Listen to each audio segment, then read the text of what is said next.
before we get the 3C certification of Samsung Galaxy S23 Ultra, which confirms the charging speed of Galaxy S23 Ultra, and now it's time for us to look at the battery capacity of the Galaxy S23 lineup. And a sad news is waiting for you guys. Galaxy S23 Ultra is not getting a battery update, which will have a same 5000 mAh battery. Well, there could be a reason, since the design and the size will remain the same, which means there is no chance we are getting a bigger battery. But a good news for the Galaxy S23 Plus, since this phone gets a 4700 mAh battery, 200 mAh more than its predecessor. As per 3C certification, Galaxy S23 Ultra will come with 25W fast charger. No big changes here, even downgrade from last year Galaxy S22 Ultra 45W fast charger. But big updates are coming in cameras, and you are expecting a 200 megapixel main sensor? Well, things didn't stop here. Samsung is going to change the telephoto sensor on the Galaxy S23 Ultra, which will bring the sensor shift stabilization. The pixel might be same 10 megapixel, but Samsung Galaxy S23 Ultra will be Samsung's first phone to come with the sensor shift stabilization.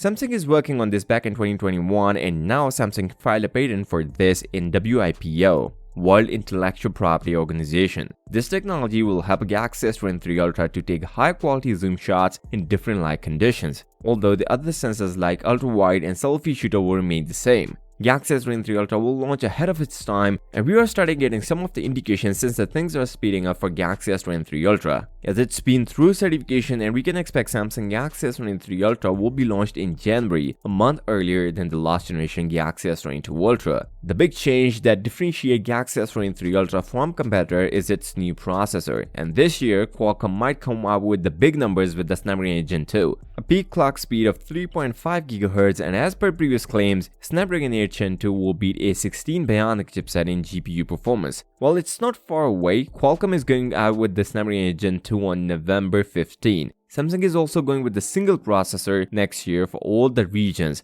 but it seems like Samsung higher officials wants Exynos 2300 in Galaxy S23 Ultra. Let's hope the rumors will be wrong. The significant change we might see on the Samsung Galaxy S23 Ultra is its boxier design, more boxier than the Galaxy S22 Ultra. It's slightly less curved compared to the last generation, which makes the Galaxy S23 Ultra looks a bit thicker than the Galaxy S22 Ultra. At the back, a slightly bigger lenses, but it is not even noticeable. Except that everything looks exactly the same. Finally, the Galaxy S23 and the Galaxy S23 Plus will get a new design change. The same camera layout at the back, just like we have seen on the Galaxy S23 Ultra. And this is also confirmed by recent Galaxy S23 Plus cases that were leaked online. If you're thinking, okay, how fast is your Galaxy S23 Ultra and how it will beat the iPhone 14 Pro Max, then you guys should check this video. I'll see you next time. Till then, peace out.